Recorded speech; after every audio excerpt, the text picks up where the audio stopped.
Cool, bro. I haven't named the Zoom lady yet, but I need to Ooh. give her a name. She's so Can we go with robotic. Electra? Electra. Electra. We were The talking about the Electra complex earlier, and Ben slipped and said Alexa. And I was like, oh, that would have been funny if they did that. But yeah, that is funny. Okay. Well, let's jump in here, Katie, and we will say hello to all of the successful nurse coaches that are watching hello, party your people. your 20-minute client interview. And everybody, this is Katie. Katie and I have known each other, holy smokes, for like 3 years, long time. Holy moly. Yeah. Wow. Like we're like entering real friend territory here We of like that go way length of time. back. Oh my God.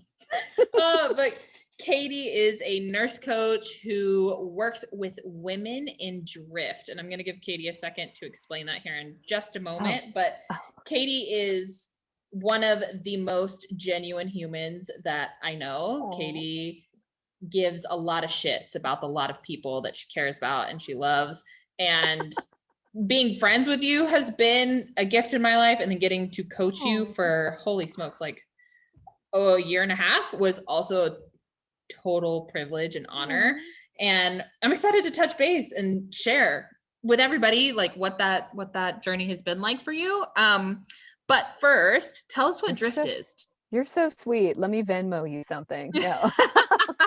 Okay, drift. So it's kind of hard to explain as a concept, but so I give people a spectrum that on one end, let's say you got a brand new job, you're growing, things are advancing, push, push, push. On the other end is survival. You lost your job, you're trying to make ends meet, and you're stressed out. Drift is dead in the water, right in the middle, bobbing in the ocean. Yep. And it's a very low energy place that can really take over lots of areas of your life. And it takes a lot of energy to re-energize part of your life that you've de-energized. So I tend to do that with people and help them on that path. A lot of times, I run into people who hate their job, but they stick it out. And then one day they wake up and they're like, wow, my house is a mess. My finances are in the toilet. My relationship sucks. It's really just, it becomes the elephant in the room and it's time to address it. So that's what I like to help people with, is addressing that elephant in the room.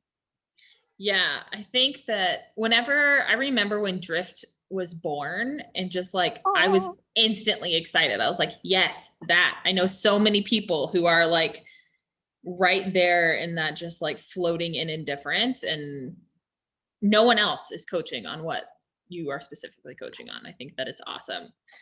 And I remember that moment. Yeah, when we identified it and it was like, that's what I want to help people with, because when sometimes people choose to be in drift. Let's say you have a baby like you, everything goes on the back burner. And that makes perfect sense. You have a new human. And so that point, it's a choice, and that's okay. It's when it's not, it's behind the scenes, unconscious, under the water, that really can steal all your joy. And I've talked to people about conscientiously making the choice to go into drift. Oh gosh, my mom's in the hospital. All right, everything else is going on the back burner. We're okay with the workouts going away for the minute. We're okay with putting finances on hold. And that's, it's so different when you do it consciously, and that people sometimes need permission and conversations around that too. So there's so many facets to it. It's the coolest thing to help people with, for me. I get so excited. Good. We want the people you coach to bring excitement into your life. That is the ultimate goal. I feel like when I meet someone and they're ready to work on it, I'm just like sitting in the front row eating popcorn, like, yes. And it's, and my enthusiasm helps them too. So in case you haven't absolutely realized, I'm kind of an enthusiastic person. So yeah, that would also be probably one of the biggest 3 traits about you, is that you are an enthusiastic, feely person in the best way. It's yeah, it's one of your, I think, greatest assets as well. Aw. Stop saying nice things about me. My head's gonna get big. No, that's the point. That's the point. Oh, So okay. give us, where are you located in the country, Katie? I am in Northern California in wine country, specifically Santa Rosa, California, about an hour north of Nice. San Francisco. Cool. And what initially brought you to nurse coaching? Oh, well, drift. Let's just say that, which I didn't identify.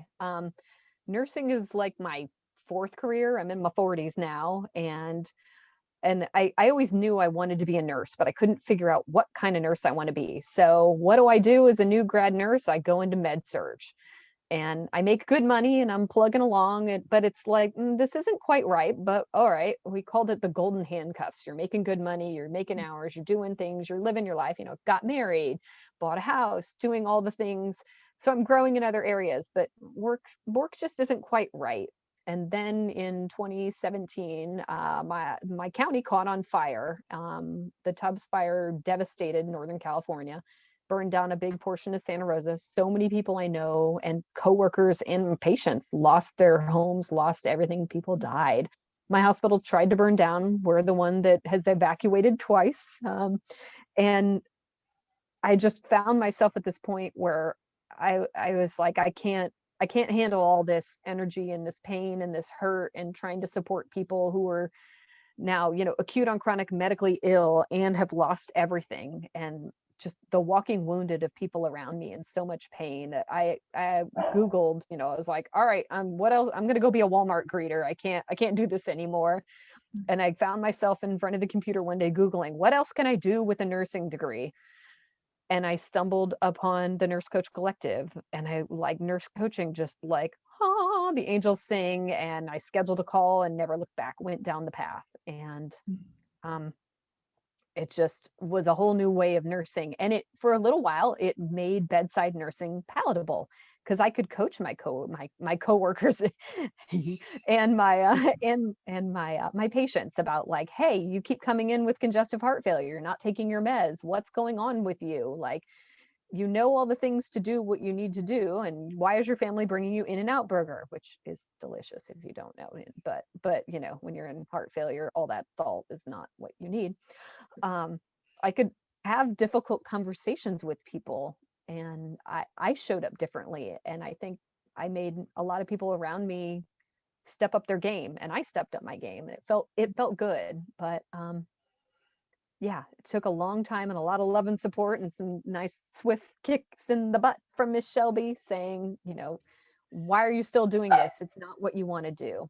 So here I am now coaching on the side still. And I left bedside this last month. Wow. And I'm working in a discharge planning job, trying to be new and making some more free time up to do what my heart tells me and coach.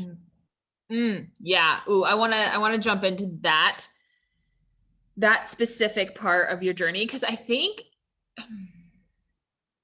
you are unique in the clients that I work with. Like, most of the clients that I work with have one foot out and most of the other foot out of their job. Like, by the time that we get to work together, and most of them quit before they have a solid plan to get out, which is also workable. So if you're listening to this and you're like, ooh, that's me, like, don't panic. We got your back. But can you speak a little bit to, like, when we first started working together, the dream was to bring nurse coaching to your hospital, and just like how that has evolved. And like, I want everyone to also know that like you've committed over and over and over to your business and its evolution as well, because it's put on many hats. At the core, you've always had a heart of service and wanting to help people, but just like, it's put on a lot of different costumes to get to where it is now. That's a good point. I don't give myself credit for that. So thank you for that. That's a good point. Yeah. I'm married and I bought a house. And at one point before that, my husband and I were taking care of his 92-year-old grandmother. And so he is in grad school and I am breadwinner. I am the sole income. And doing my values assessment early on, safety is a huge value for me. And quitting my job when I didn't have a plan and didn't have things lined up was a no-go for me. It wasn't going to happen. I could not, I couldn't do it. And I had the sense in my own heart that if I did, I would sabotage myself and fail. So I couldn't do it. So one of the ideas when I first came into coaching, because I'd been so burnt out over the years, I collected all this information about burnout and how to work on it and compassion fatigue and all these things. So my idea was, let me go to Kaiser where I work and say, let me coach my coworkers around burnout. And I spent about 6 months going around and around and around and around with management, trying to sell my point, trying to show them my value, trying to scratch the itch, and fighting them going, well, you should just go into management. No, then I'm not a peer. People aren't going to talk to me. Oh, well, you should go become a Caritas coach. Why? I already have a coaching. I don't need to spend $5,000 on somebody else's program. I can help people right now. Oh, well, maybe you need to get your master's degree. Maybe, but I don't think that serves me right now. And I got to the point where they were going to have me basically write a senior's dissertation and interview 60 coworkers to try and prove the business case, when I finally stopped and said, this is ludicrous. I'm not helping anybody and it's not working. So let me stop. And I finally said, let's go private practice. I remember that conversation with you and you're just being like, yes, okay. I had gone far enough down the path that it was like, this isn't going to work. Let me hit pause. And there have been so many areas of my life with coaching that it was like, at one point I was working with a therapist and we were trying to do a motherless daughters group support. And it was like, we went down that path for a little bit and it's up on the shelf and maybe that'll get picked up again at some point, because I lost my mom when I was 14 and she lost her mom when she was an infant. And so we know that there's people who have issues around that and that we could support people with that, but it never was the right time, or we just couldn't get people to show up. Okay, put it up on the shelf. So I started coaching people around drift and helping them. And then it kind of, in the middle of the pandemic, I became a continuing education provider. And now I have a class on burnout that I do for 5 CEs, because burnout is the ultimate form of drift in my mind, because you just keep going to work and it really does suck the life out of you. And so what do we do to come up with that? So, all that stuff that I'd put up on the shelf trying to sell to my employer, I ended up selling and doing as my own side business. And I've put on a couple of those classes via Zoom and connected very deeply with some amazing medical professionals as a little side thing. So it's currently on hold because I've been doing this brand new job, but I'm going to pick that back up again soon because I really love it. And it's so cool to help people realize that you can be a light in the dark for people who are having a hard time. I remember you telling me, it's like, these people are drowning, you're throwing them a life preserver. And if they haven't done anything, then here's something. And maybe they'll swim to shore and quit their job, or maybe they'll build a bigger raft so that they can continue to stay out in the water, but you're giving them tools and ideas to do something differently. So I love that about coaching, because it's like, what can I do now? What do I, how do I want to show? It's very messy action. It's so much messy action. And it doesn't, there's a part of me that's like, I look like I don't know what the fuck I'm doing, but it's like, well, I don't, I'm making this up as I go, but we're building the plane as we're coming down. So and the amount, I know that like whenever you rattle it off in like that 45 seconds, I'm like, oh, that was so easy. But I mean, I was with you on that whole journey and it was not that was like easy. A 2.5-year hot mess express. Like, but what I love is just like because you've had a heart for burned out nurses since I've known you. Like that's been persistent in showing up in your work and the people you feel called to help the most. And it's kind of like we had to figure out how to reach burned out nurses, because every nurse that you meet that's working in the hospital, especially through the pandemic, is feeling it some sort of way. But also nurses are funny little birds and they have lots of like walls up and shields and they don't want the help, or they don't know that they need the help. And like, there's all of these hoops to jump through. Like I started out wanting to help burned out nurses and quickly was like, actually, no, this ain't for me. Like it actually was too hard for me. But I think that what your burnout class does is it's like step one, right? Like if someone's drowning in the ocean, it's the life raft to like show them that there's a way out, and what they choose to do with that information is totally up to them. But it's such a gift to be able to be like, hey, it doesn't have to be like that. It can be different if you want it to be different. Totally. And Absolutely. I've gotten to the point where it's like, you guys have continuing education hours. You can not Mhm. only, you're going to pay this money for this class, you're going to get reimbursed for the class and you're going to get paid for it. You end up making money. Give me 4 hours and make money. And Yeah. then tell me, and then tell me how you feel. Tell me what's going on. You literally have nothing to lose. Yeah. You're Yeah. The you're worst getting case paid to do it. scenario. The worst case scenario is that you burn a few hours getting paid on the weekend, and like Boom. that's it. That's literally it. That's Best case it. scenario, your life is one like totally different. Like Yeah. and the power of coaching is just that, is that after intentional time spent, there's a high chance that things will be different on the tail end. But tell us a little bit more about this messy action. How did you feel about messy action in the beginning of your practice versus like today? Oh, I hated it. I still have like a it has to happen, but we hate it kind of Gollum moment. Um, there's that inner perfectionist. It's like, I should show up and I should have the Instagram perfect house. And as I talk to you from my closet, um, everything should be well designed and laid out and impeccable. And it's like, no, no. If I wait for it to be perfect, it's never. And this is my journey. And I'm making this up as I go along, and my heart's in the right place. And like you said, I'm here to be of service. So I'm evolving, I'm changing. I am not the same person that met you 3 years ago, Mhm. let alone I haven't talked to you in a month. So I'm Yeah. not that same person anymore. And so it has to evolve. It has to be messy. It has to keep growing. That Mm. I'm messy.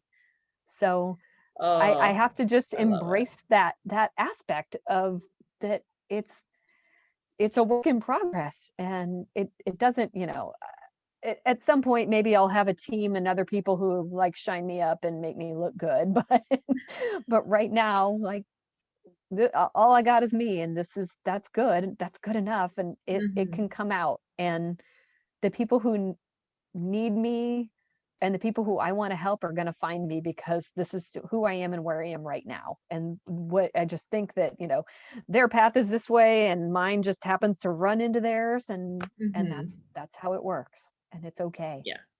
Yep. Yep. I love that it gets to be messy, because you're right, especially as a new entrepreneur, you change so rapidly. Like Oh my gosh. Yeah. s- you're in like constant evolution of just leveling up, because that's what your business requires. So if your business required you to stay stagnant, like that would totally suck. That would You would outgrow it probably within 6 weeks. Yeah. Um Yeah. yeah, I love how you said that. That was very very poetic. Um so good. But it's like Okay. that perfectionist part of me, I constantly have to kill it off. I have to catch it in the Mhm. act of, oh, well, I shouldn't do that because it's not going to be great, or Yeah. whatever. It's like constantly needs to get nipped in the bud. Mhm. Absolutely. Absolutely. And because I know you have to jump off and be with a client here in just like a few minutes, I want to ask you one last question of, Oh, oh, oh. if if you as you are today could tell younger Katie 3 years ago, 2017, that just found the collective, one thing, what would you tell her?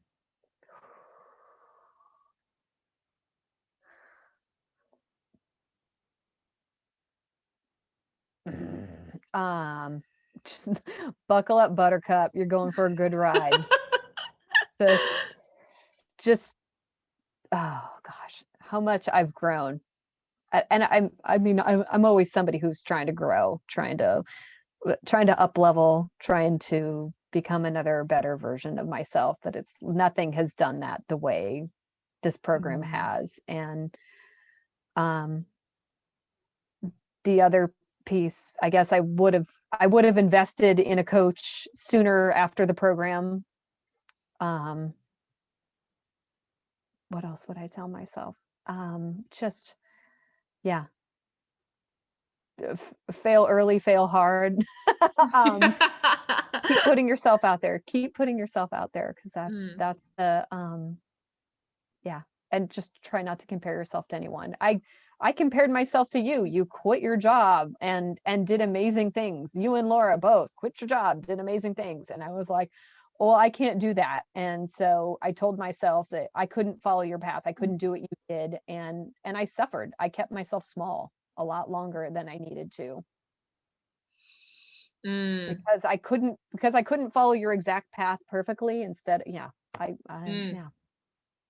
Yeah. And I just want to validate that there are 100 ways to get to private practice. There's your own pace, your own whatever, however that looks like.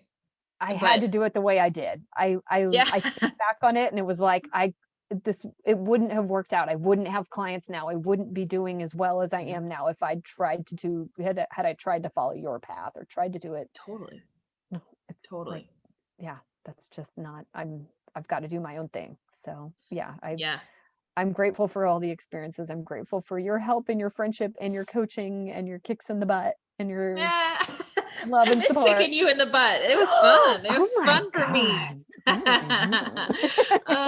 Well, Katie, thank you for sharing your wisdom and your insight and giving us a little piece of your time today. And for anybody listening who is like, ooh, I think I might be in drift, or I'm just feeling called to connect with Katie, message her. I will list her email, if that's okay with you too, Katie. Please. In the description here. And yeah, if anything, just, or I'm friends with Shelby, find me on Facebook. It's cool. Yeah. And we'll tag you too, so they can easily find you on Facebook. But I think that there's just so many nuggets in there. Be willing to be messy is the biggest takeaway for me. Amen. I think every successful coach, they're just willing to commit to that. So thank you. Just because you start down the path doesn't mean you can't change direction or alter, or, there's that sense of like, I have to find sorry, dogs are barking. I have to find my niche. I have to do this thing. I changed niches like 5-6 times. Oh my God. Yeah. Same. At least. Same. Yeah. You change, you alter. Of course your niche is going to be all of it. Of course. Yes. All right, Katie. Thank you, my friend. We will talk soon. Thanks for having me. You. Love you. Love you. Bye.